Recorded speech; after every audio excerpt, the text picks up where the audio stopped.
Hello everyone and welcome back to my Let's Play of Star Trek Judgment Rites. We are searching around the village of Gothos, trying to figure out where Trelane is hiding and what he's doing with all these people. But we found out, like in this shop here, there's a clock here which has a power source which Trelane uses to store his power in fabrications. So we're going to need to look for and obtain these objects in order to defeat Trelane.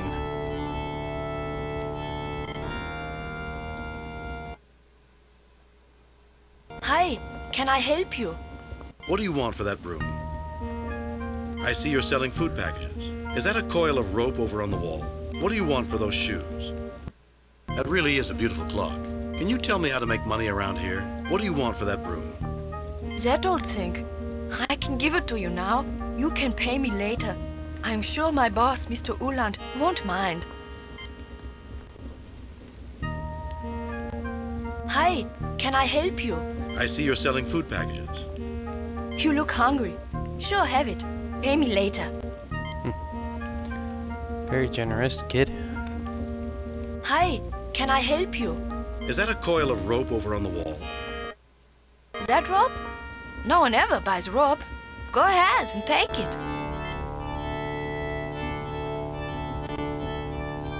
Hi, can I help you? What do you want for those shoes? I'm sorry, but those shoes have already been paid for. Hi, can I help you? What do you want for those shoes? That really is a beautiful clock. It sure is. I can let you have it. Pay me later. Or maybe not. Mr. Uland wouldn't like me to give away something that expensive on a promise. Hi, can I help you? What do you want for those shoes? That really is a beautiful clock. Can you tell me how to make money around here? Sure, have some money. Oh, I don't have any. I wonder why. Basically because he's just giving everything away.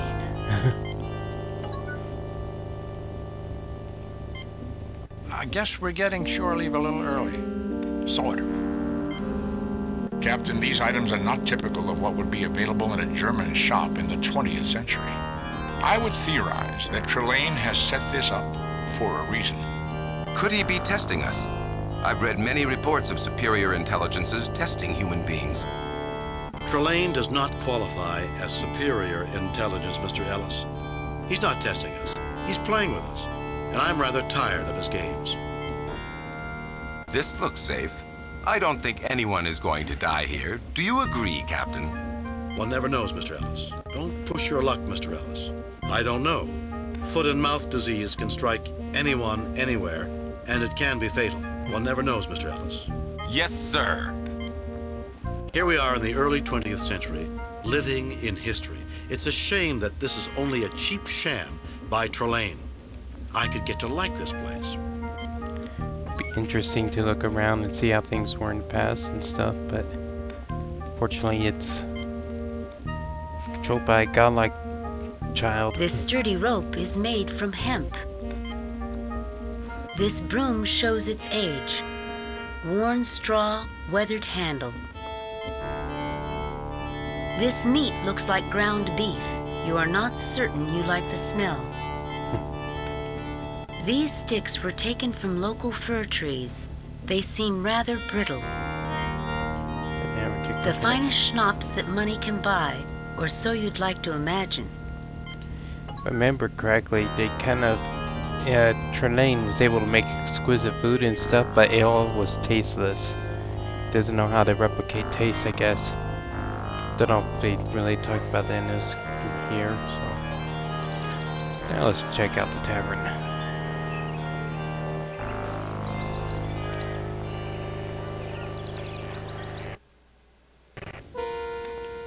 You know the Baron's orders are that you are to be served in the armory. You are not to enter this establishment. Everyone knows, Fraulein, that the Baron's orders were never meant to be taken seriously. Even by him. Looks like trouble. Excuse me, but if the lady wants you out, then you should get out. Would you like to step outside? Hello, soldier. Wouldn't you look good with beer on your face? Excuse me, but if the lady wants you out, then you should get out. Need to be civil. I won't have trouble in my place. Get out. I will be bringing beer to the armory later tonight anyway. Just like how she pulls out a shotgun from underneath the bar. I don't know who you are, but we had better not meet again.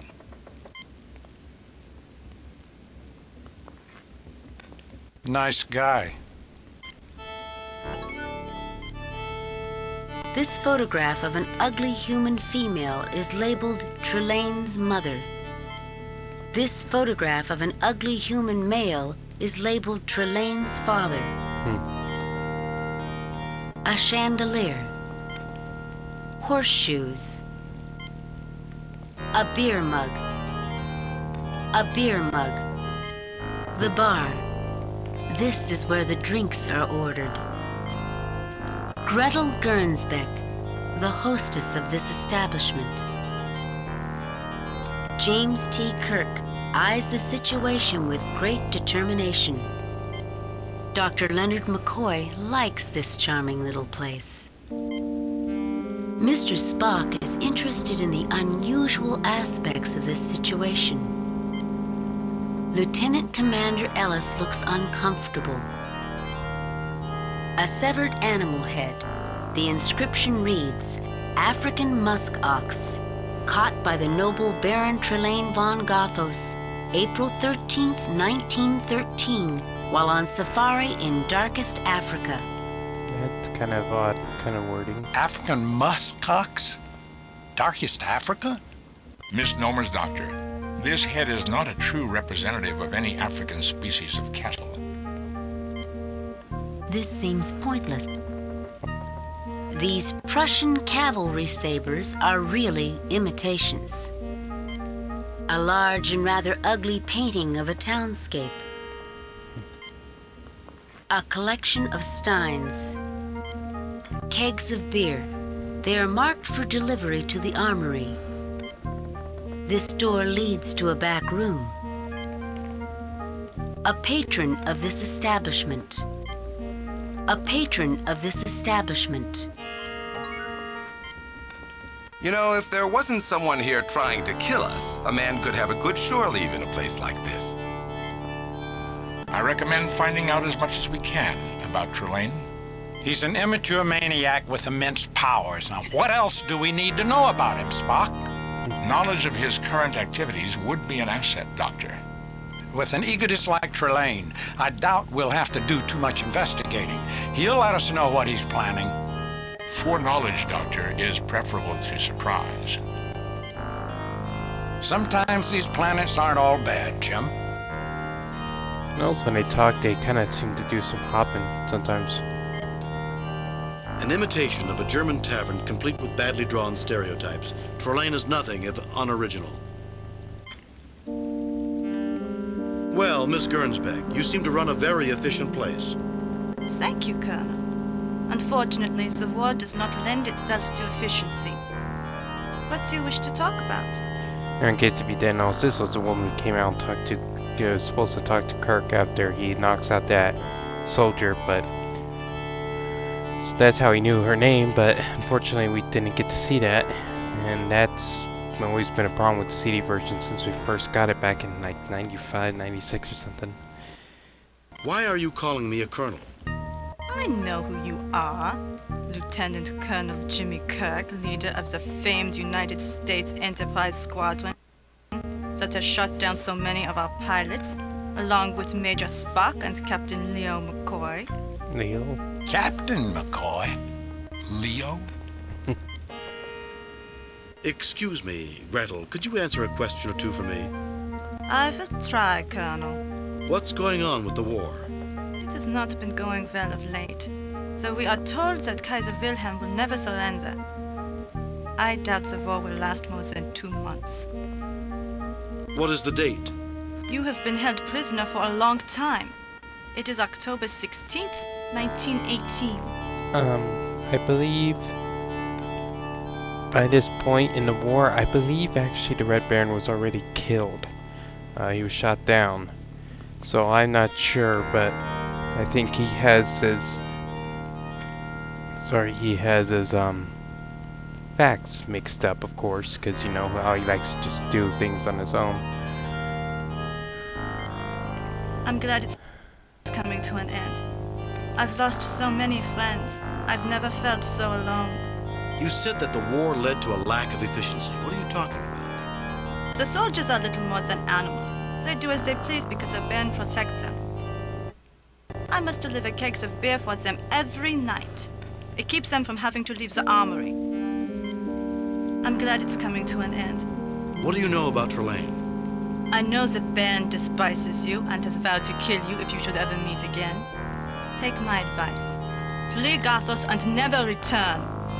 And how does one flee Gothos? I do not know. Else I would have left long ago. The village of Gothos seems to ensnare anyone who comes here. You see, I really work for the French government. I'm a spy. I'm glad it's coming to an end. Spy? I have been here for 2 years. The Western Front is very close, and I send information to France. Okay.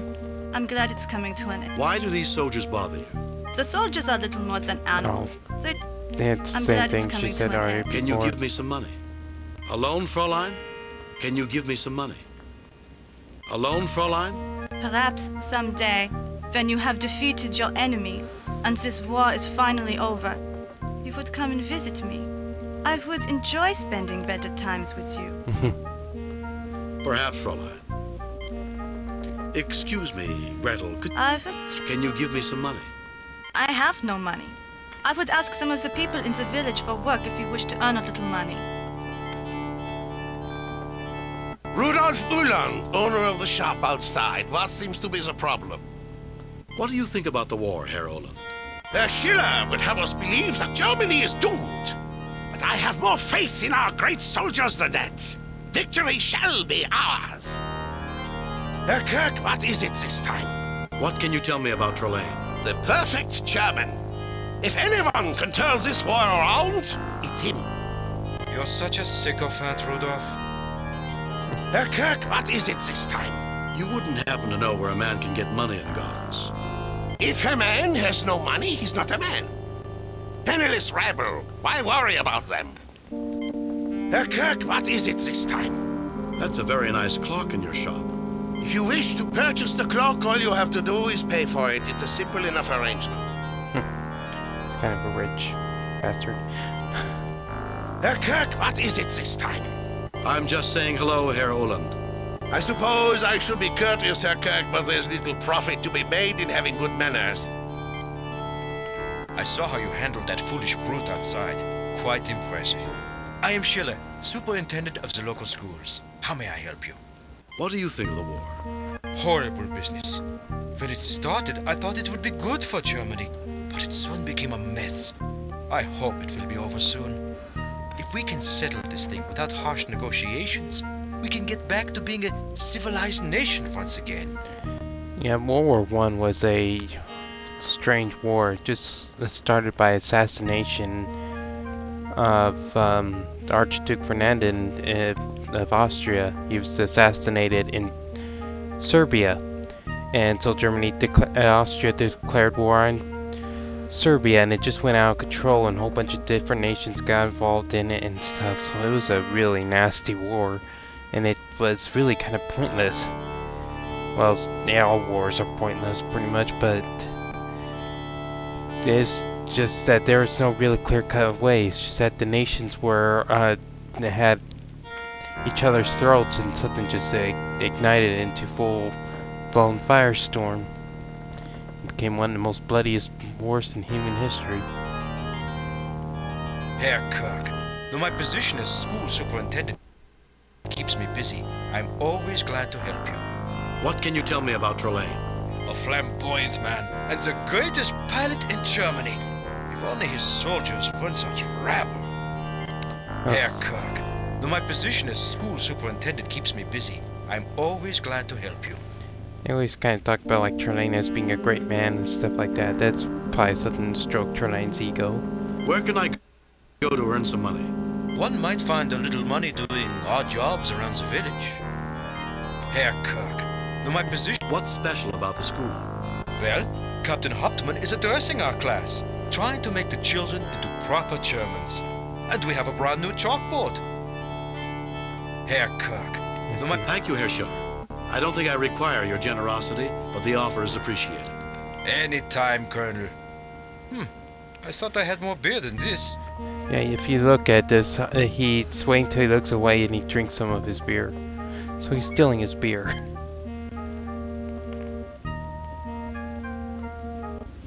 I didn't know your good luck was only temporary.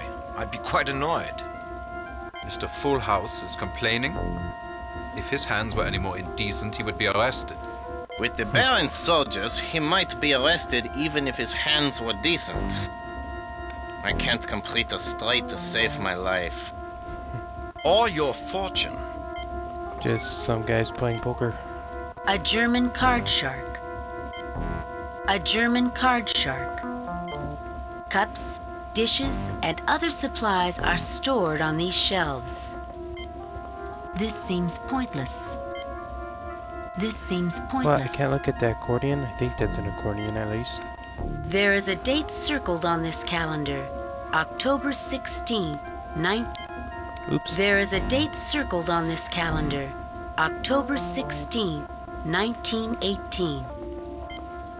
A wood-burning stove, which heats this cellar on cold October nights. A poker table, one of the pleasures of life in the village of Gothos. This barrel is full of beer. Looking through a ragged knothole, it is obvious that this cupboard is empty. Cups, dishes, and other supplies are stored on these shelves. These crates contain potatoes. This sack is filled with flour. James T. Kirk, he prefers poker to chess. Dr. McCoy wishes he had a better poker face. I enjoy playing poker too. Texas Hold'em is a lot of fun to play. And it requires a lot of strategy in order to do it well too. Mr. Spock, he prefers chess to poker. So he's the opposite of Kirk. Lieutenant Commander Ellis, he prefers athletics to parlor games. So he works out. I'm going to call it a Let's Play here, so save it. Replace previous game. And I'll see you guys in the next video. Bye.